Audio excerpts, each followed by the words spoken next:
Thank you. So this question is for everyone. Talk about the difference between the social media platforms that you use and which one you found to be the best for your goals. So for me, since I'm a blogger, I think Instagram, you guys can all, if you guys are bloggers, you can all relate to Instagram. It's like the most famous one right now. And I think that it gives you a lot of engagement. A lot of brands are looking for only Instagram pictures. So I guess Instagram for bloggers is the main platform right now for sure. Yeah.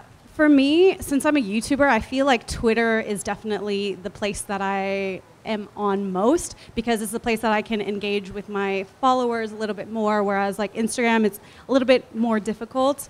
And I just love Twitter. I love to just like say nonsense. It's great. So yeah. For businesses, we typically manage between 3 and 5 platforms, but we build a lot of our strategy around Instagram because our approach is around storytelling and creative content and community. And so then from there, we have different strategies for Facebook and Twitter and the others. But I really love Instagram because of the storytelling opportunity, and I just love the target demo that's currently on Instagram. What do you see as the target demo? Good question. I think it's growing, in a number of ways. You see, your parents starting to get on Instagram, maybe your grandparents. You see your little brother and sister starting to get on Instagram. But, we typically target with the brands that we work with between 18 and 35. But we just, love reaching people who value creative storytelling, which I think, supersedes any kind of target age range or, it's more of an attitude. For sure. So Lana, this question is for you. I would love for you to talk about your strategy in terms of coming up with what your content is and then how you drive engagement to YouTube. I personally like to pull inspiration not from YouTube because I feel like if not, on YouTube, a lot of people tend to do kind of the same thing. And so if you want to do something innovative, then I feel like you have to, just focus on something else to kind of get your inspiration from. And then the way that I usually drive audience to my video is on Twitter. As I was saying before, it's the platform that I use the most and it's where I have the most followers. So it's like the easiest for me to just kind of push it that way. Although someone once told me that it would be really great to do like an Instagram live before you're posting something, whatever it is. Like if you're doing a blog post or whatever, that would be the best way to drive an audience. I have yet to try it, but I've heard great things. Can you walk us through what that process is? Oh, I know we're done. Follow-up question. So from when you have the idea to Yeah. when you go live with it, what does that whole thing look like? I usually sit on an idea for a very long time, and my manager, which is sitting over there, she doesn't love the fact that I don't do it right away. But then when I have an idea that I'm just really, really, really am passionate for, then I kind of just I plan it out. I love doing lookbooks and stuff. So I take a while to really plan everything out, how I want it to be shot and what kind of music. Music is usually the thing that I first start off with because it kind of sets the tone for my videos. And then from there I just shoot and then I edit it right away because I'm always so excited and then just wait until I'm able to actually post it. Thank you. So we're joined by Becca Tilley now. No, you're fine. Do you want to just introduce yourself, say who you are and what you do? Yeah, I'm Becca Tilley, and I'm late everywhere I go, including panels that I'm supposed to be on. Yeah, I am a blogger and trying to be a YouTuber, and I was once on a show called The Bachelor. Well, not to put you on the spot right when you get here, but I would love for you to talk about what you saw happen to your followers and your engagement while you were on The Bachelor. Well, I went from, I think I had 2,000 followers before I went on The Bachelor, and I got off The Bachelor and still had 2,000, and then it started airing, and each week it was just this significant increase, and I had no idea what I was supposed to do with all of it. I just kept posting weird, badly edited photos, and people liked them. And as I was on the show and then went on a second season, it just kept growing and became a business, at this point. So how did it become a business? How did you develop a strategy around that growth? well, I didn't have a strategy at first. I was at first negotiating and doing everything on my own, and just kind of, I thought it was really cool that people were sending me free stuff and I could get free stuff to post about it. I thought that was a really cool thing. And then one of my friends let me know that I could actually make money off of it. And I ended up meeting with a few different management companies and ended up meeting with Allie, who's with Be Social, right there. And she totally changed the game for me. She created a website for me and really has made it into a profitable business that it is like my own brand. So it's changed everything. And what's your relationship like with your audience? Do you give them content that they ask for? Or how do you interact with your audience? So like, how did you learn about them, and then do you give them content that they ask you for, or do you kind of take the lead with it? Yeah, I think I'm still figuring it out. Like, what do people want to see, and what are they interested in, and how do I stay relatable to who I was as this person they knew on TV, and also someone that brands want to work with, because I'm, posting beautiful photos with beautiful content. It's kind of this in-between of what's relatable and what's appealing. And I try to interact as much as I can. Twitter's probably my favorite. I love Instagram, it's fun and everything, but Twitter, I feel like I can really connect with people and respond to people, and I kind of have unlimited sources to where I can reach out to. So yeah, it's fun. Thank you. Gina, you mentioned Instagram. So I would love for you to talk about how you turn your Instagram engagement into traffic to your blog, and if you actually see notable spikes in traffic.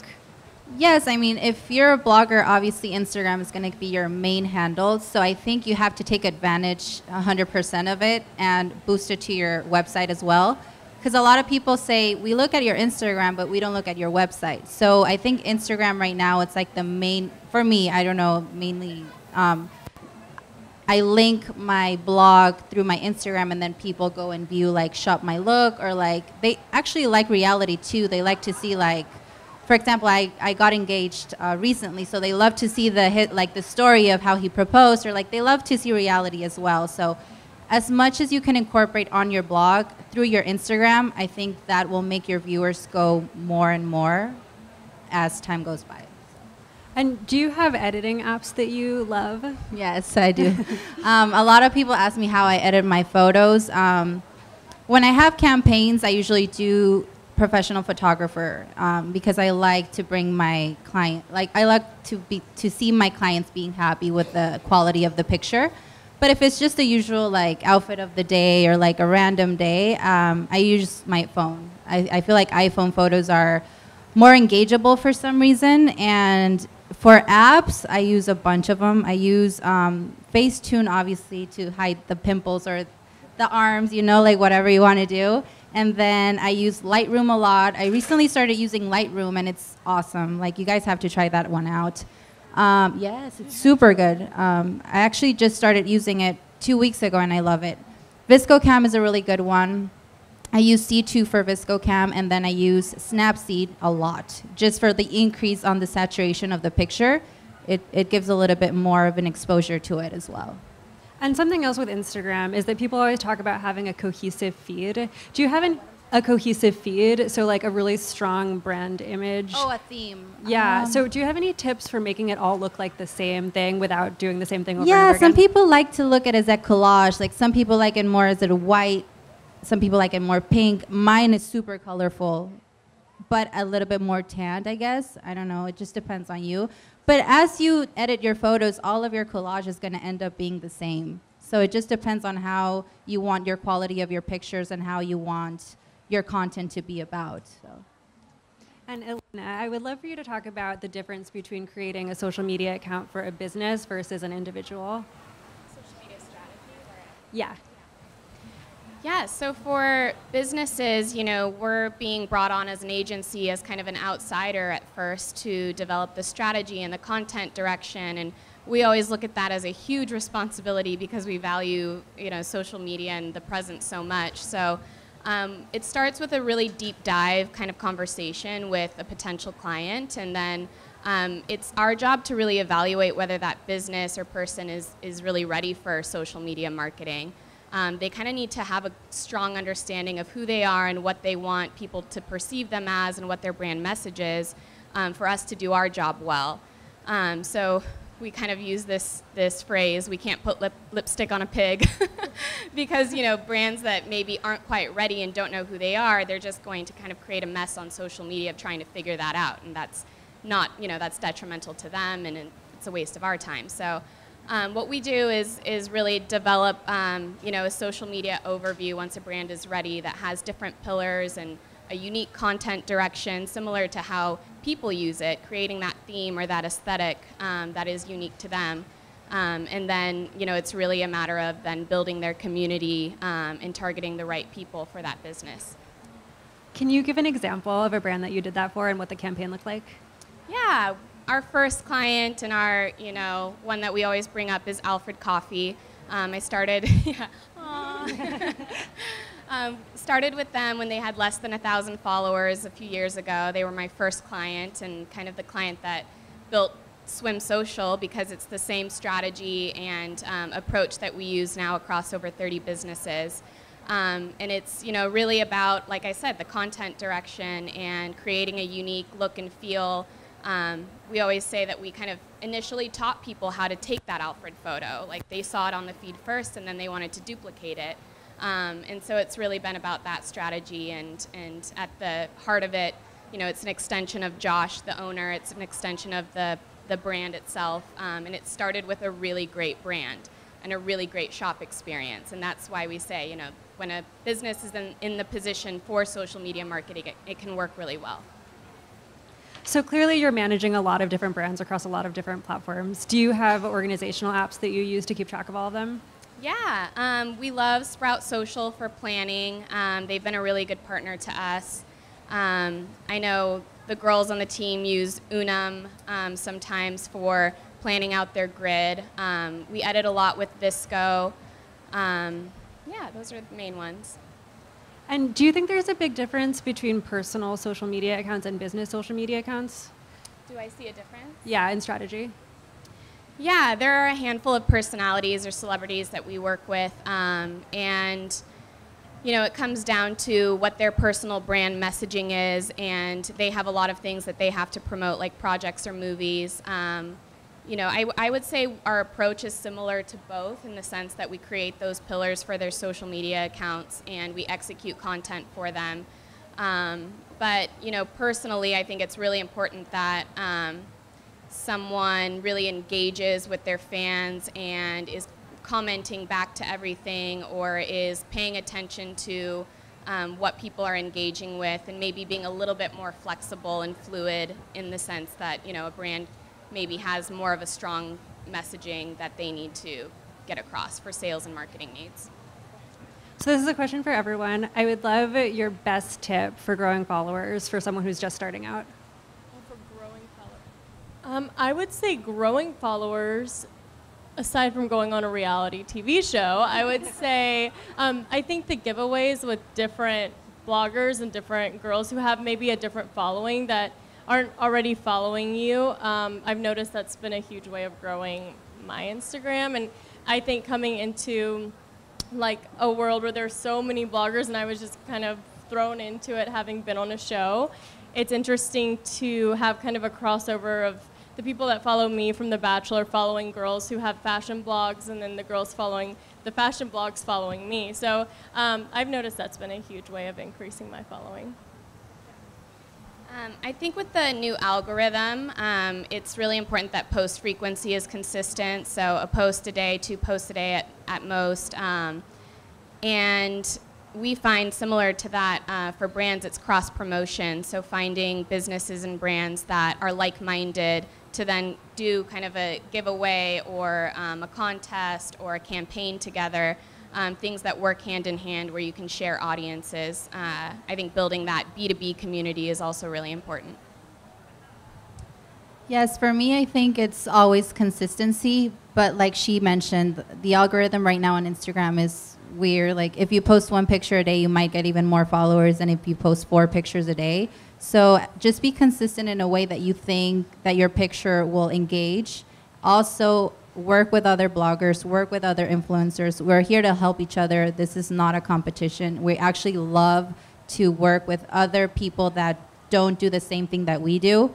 if I work with a beauty blogger and I'm a style blogger, that will actually help each other because there's going to be a combination now of engagement. So just try and help each other out and try and engage in other ways as well, because that will boost your followers a little bit more. I would say for me that the most important thing is just to kind of be real and to try to stand out in some way, because I feel like Instagram is so saturated with beautiful pictures. Like, everyone is able to take a really nice picture, so why is someone going to follow yours? So I feel like you have to kind of find something to offer, like whether it be, you know, like writing a nice caption or something like that, something that can grab someone's attention. So yeah, just to try to be a bit more unique and real with people.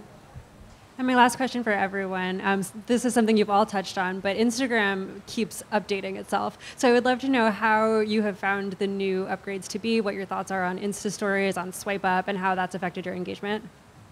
I mean, I personally love Insta Stories. I wasn't that into Snapchat just because I felt like it was just another app that I also had to be posting on, and I just love the fact that Insta Story is just right there along with my profile. So I really, really like it. I mean, yeah, Instagram has been doing a lot of things that aren't too great, but I do love the Insta Story thing. That's like my favorite thing. I don't know why I love the Explore page now. I love seeing new videos and like beauty tips and like just like random like natural like makeup routine. Or for me, the Explore page has changed so much that I get to follow so many other people, and it's like something that I never saw before. So for me, the Explore page on Instagram has been super, super good. Yeah, I think that Insta Story was at first kind of a big new thing for businesses, and how do we use it, and do we now be less curated through Insta Story? And you know, what we've developed is programming for Insta Story for businesses and brands, where you know, having the same type of Insta Story kind of going out on a Monday or a Friday, giving people something to look forward to or knowing what to expect, similar to a YouTube model where, you know, you put things out maybe on the same day and it helps garner a bigger audience. So we love Insta Story now and use it often.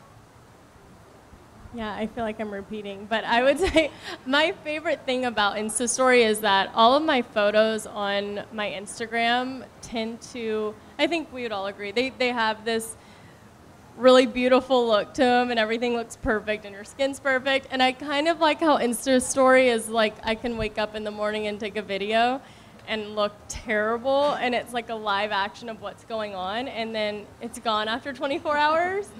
And I also think that people really want to, they love the photos, and I think they love the beauty of that all, but I also think that people want to see like what's going on in real life. And like, you do have a big pimple on your chin, and so do I, and I think people like that relatability of seeing like everyday life and not just perfect photos one after the other. So I think that's been I love that aspect of Instagram now.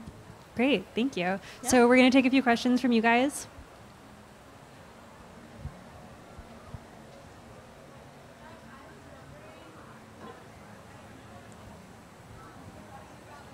This is working, but like keeping it real and being raw and everything, which is something is definitely important to me as I try to grow my Instagram. But I'm wondering, like for me, especially being busy and working, it's hard to actually get content that I like and that is pretty. And if I want to work with brands, I want to make sure the content is good.